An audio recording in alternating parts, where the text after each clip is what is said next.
So it seems like a pretty appropriate place today to kick off the review of the Opel Corsa-E at a charging station. I'm plugged into the CCS ESB charger. That means potentially 50 kilowatts into our battery, which is the fastest or one of the fastest ways you can charge a car in Ireland at the moment. And it's nearly full anyway, so it was more just to show you how easy it is. Rocked up here this morning. Nobody queuing to wait, which is a good start, although it is a very early Sunday morning. So I've done a review of the iced Corsa, and interior wise and boot space and everything is very, very similar. If you click there or wait to the end of the video, you can see that. In fact, you can see it versus the Renault Clio. So today we're going to concentrate on the range. How much does it drop at maybe 120 kilometers an hour on the road? And what's it like compared to many other electric cars, especially in the B segment? From the driving aspect of the e-Corsa, it doesn't have, so in equivalent terms, it's like 130-ish brake horsepower.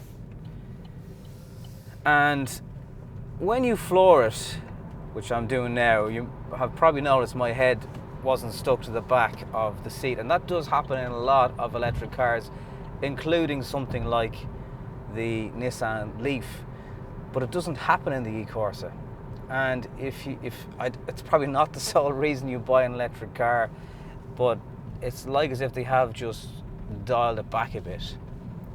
And with that in mind, I'd nearly say it drives a lot more akin to a petrol car, because the power delivery, although there's no gears, it's a similar kind of urgency. Still tons of torque there when you need it, overtaking, changing lanes, all very, very simple.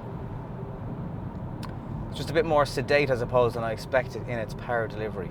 At times it does feel like a heavier car, perhaps not as agile as a normal Corsa or B segment car would be. Generally they're quite, you know, you can chuck them around a bit. And I'm just coming up to a roundabout now.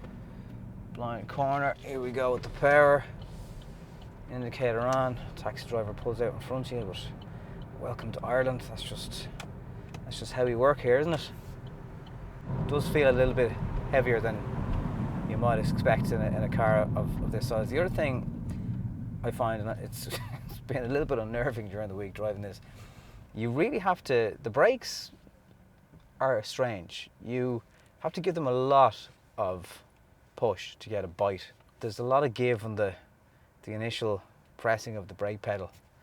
So just don't be shy when you want to put the anchors down, especially if you're test driving one of these for the first time. Just check that you don't need to give the brakes a good bit of encouragement. In many other respects though, it drives as you'd expect an electric car too. It's nice and quiet for the most part. As with all electric cars, they are more relaxing to drive. Don't know what it is, they're just good for the stress levels. Regen braking is maintained through the automatic shifter. You just pull down once more after drive and the regen braking kicks in. A little bit of torque steer as well on occasion. You'll get the tyres trying to grip desperately on occasion. Just a little bit wide in the corner there, because you feel the heaviness at times. Now the other thing I want to do with this Corsa-E is find out what it's like on the motorway at say 120 kilometers an hour, because that's been a bit of criticism in electric cars with slightly smaller ranges and batteries, and certainly on the Peugeot 208, the E208, the same thing, which I'll have on the channel very, very soon also. What I like about the Corsa-E is they've kept it pretty simple. You've got SC and Elite. There's only two trim specs. One is a little over €27,000. Safety is not an option with Opel these days, so all the safety stuff comes as standard. Lane departure, speed sign recognition, obviously discs all around with ABS, they're all there. And in the back, only major difference between this and a normal Corsa is the fact that they give you a little Opel bag, and in there is your home charging solutions. And maybe if you're stuck with the slower 22 kilowatt ESB chargers. So this car has got a 50 kilowatt hour battery. It can take 100 kilowatt charging. Again, rare enough to find in Ireland at the moment, but at least it has that option. And the range, well, it says officially over 300 kilometers, like 340. What I'm seeing is just under 300, maybe 280, 290 on a full charge, which can achieve fairly okay speeds. There's some of the information on the screen right now in terms of how quickly it will charge. At home, with your 7, your 7.2, certainly when you wake up the next day, it'll be ready. I charged this with about 60 kilometers left in the battery, and 5 hours later, it was full at home. I have no doubt there'll be some of you watching thinking, 30 grand for a Corsa? Is he mad? This is where it currently is with electric vehicles. The price is the battery. And B-segment electric cars are an interesting one for me because I think they're key to people trying them and getting on board. But the other side of it is, it makes it quite a big jump. I mean, you can buy a normal petrol Corsa for 17 grand. So when you look at this one, and it's 13 grand extra, unless you're going to keep the car for 30 years, it's hard to see how you'll quickly get that money back. But if you're here looking at the e-Corsa, it's probably because you don't care about that and you actually are interested in an electric car. So if again you want to see what the Corsa is like in terms of screens and Apple CarPlay and Android and front ISOFIX seats, they're all in the review right there, or wait till the end of the video and catch the normal iced Corsa review. Now that we're going to jump in, and we're going to test that range at 120 kilometers per hour on a motorway, because a lot of criticism has come in for these cars in terms of how stable the range is at those speeds, and we're going to find out. As I start this up today, you should probably see those Matrix LED headlights, which are really, really bright and come on the Elite model of the car.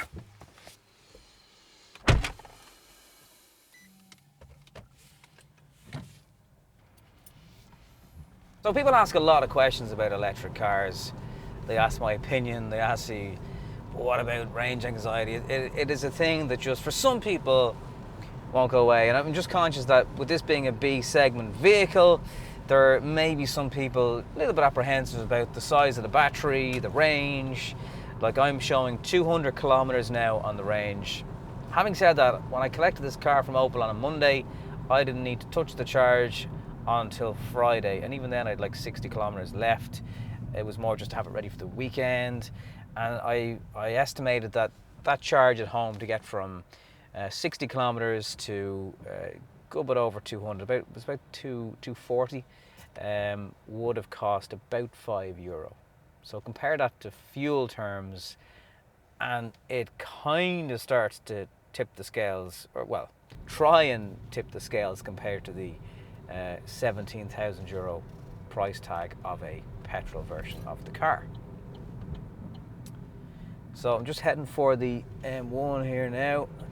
We're going to jump onto it, and I'm going to hold a steady speed using the cruise control that you get on the Elite, which also has a nice heated steering wheel, by the way. I know it's June, but looking at the weather out there at the moment, it was nice and sunny when I started this. So the road says M1 to Belfast, and as I said, the range currently says 200 kilometers. So let's see how motorway speeds affect the range on the Corsa-E. Oh, a little bit of twitching there off the wet road. Okay, so our speed sign recognition on the driver's display has picked up the 120 zone, cruise control active, and we are at 123 kilometers per hour, just a small smidgen over. And I'm just going to relax into the drive now and see how we get on. It does give me an opportunity to remind me that the fact that the lane departure in the car is a little bit trigger happy. You can be driving along, minding your own business, well between the lines on either side of the road, and the car just pick something up and you just feel the steering wheel tugging away a little bit. A couple of minutes into our drive now, at a steady 123 kilometers per hour. Range is still showing 200 kilometers. Just passing these Skerries and Donna Base. Turn off now. So it's just dropped to 190 kilometers in what can't have been 10 kilometers of driving. The airport exit to the Skerries/Balbriggan, the other end of Swords exit, which can't quite be 10 kilometers anyway.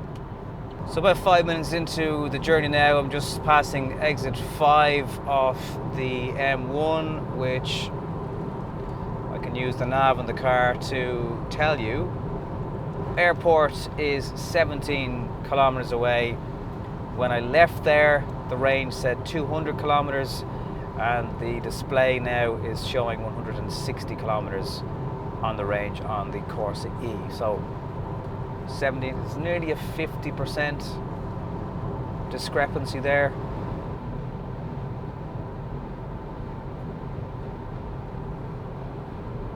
So it's now saying 28 kilometers from Dublin Airport, just passing Julianstown and the Delvin River for people that know it, and we're at 150 kilometers in our range. So we've used 50 kilometers basically, with the airport now being 27 kilometers from where we are.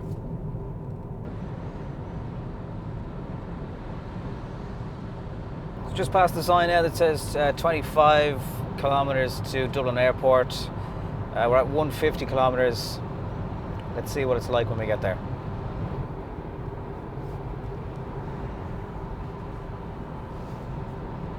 The road sign here now says Dublin Airport is 20 kilometers away, and we're at 140 in our range. So 10 kilometers in the range change with 5 kilometers of actual real world driving.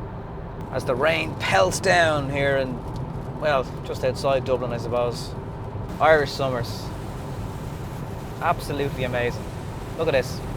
Windscreen wipers can't actually keep up. That's how bad it is. Oh dear. Thank you very much, madam. We're at 15 kilometers from Dublin Airport, and we have a range of 130 kilometers.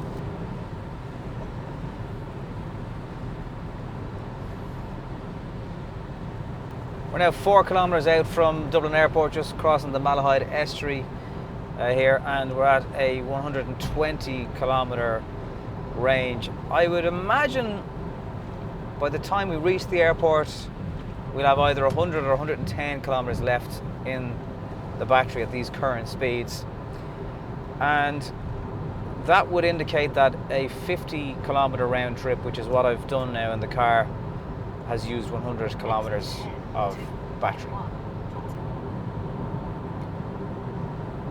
So just under 1 kilometer to Dublin Airport.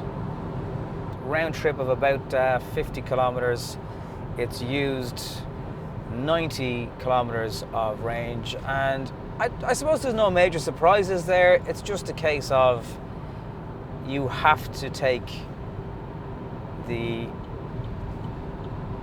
fuel consumption into consideration if you're doing motorway journeys, and it means that if you were to do a motorway drive in this car and you had the battery full to the brim and you might be on 280, if you're going to drive at 120 kilometers an hour on the motorway speed to your destination, that might only actually be 150 kilometers in real world range, and that is something to consider.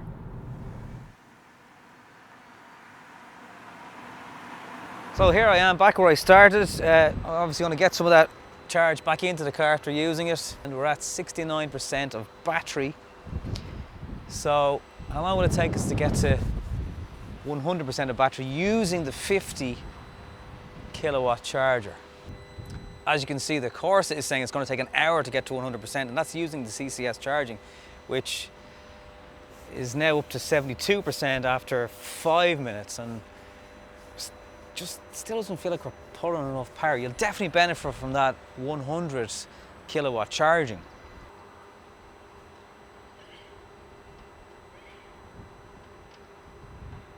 At 82% now, and that has taken about 13 minutes to do 12%. So it's nearly a percentage per minute, kind of. We've used just over 8.5 kilowatt hours of energy. And I suppose the big thing that car manufacturers all do is they all talk about to 80%, because when you get to 80%, things slow down in how quickly the battery can charge. And I could be here for an hour, and that just seems long. And the proof of that is the car was charging at over 300 kilometers per hour until it got to the 80% charge on the battery. And now it's at maybe 150 kilometers range per hour going into the car. So it's nearly half. It slows down quite a bit when it gets to 80% in the Corsa-E. I'm like, it's grand now, it's sunny, but in a petrol or diesel car, you'd be long gone. So now I have 87%. I'm charging for about 20 minutes. I had 70 when I plugged in. There's 40 minutes left for it to be full. The range has only gone up to 140 kilometers. It's like as if it's, I don't know, is it giving me a true indicator of what the range should be until the car is fully, I don't know. Now a Leaf has just pulled up beside me. I wonder will that have any impact on the power. That's probably going to use a CHAdeMO charger, not the same one as me, but it's still coming from the same pump. So I'm here now 30 minutes almost. I have put in 12.2 kilowatt hours of energy. I'm at 90% battery, but the Corsa has really slowed down now in terms of getting to that 100%. It's like doing 70 kilometers of range per hour charging into it.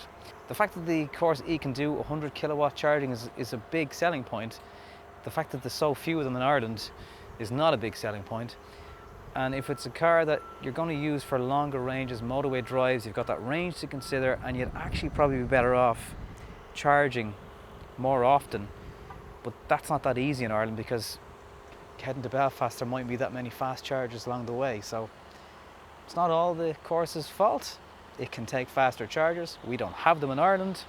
And if you use this car for, I mean, it is a B car, it's a big segment car.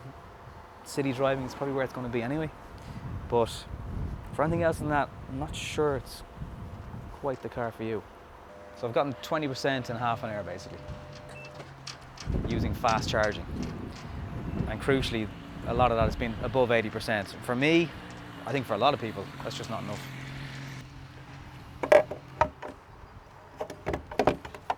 So thanks for sticking with me today on this review of the new Corsa-E. Don't forget it's on sale in Ireland now from €27,000. It's a good car, it's a great size car, it's a great electric city car. And it's important for me to point out that so many electric cars also have the same characteristics when they get to 80% to protect the life, the longevity of the battery. This car, by the way, has an 8-year warranty and well over 160,000 kilometers of warranty in it. But as I hear a motorbike fire up there, who's after filling up in about 2 minutes, you'd have to wonder. If you're going to get an electric car, you got to get a charger at home. This is just stopgap stuff. Thanks for watching.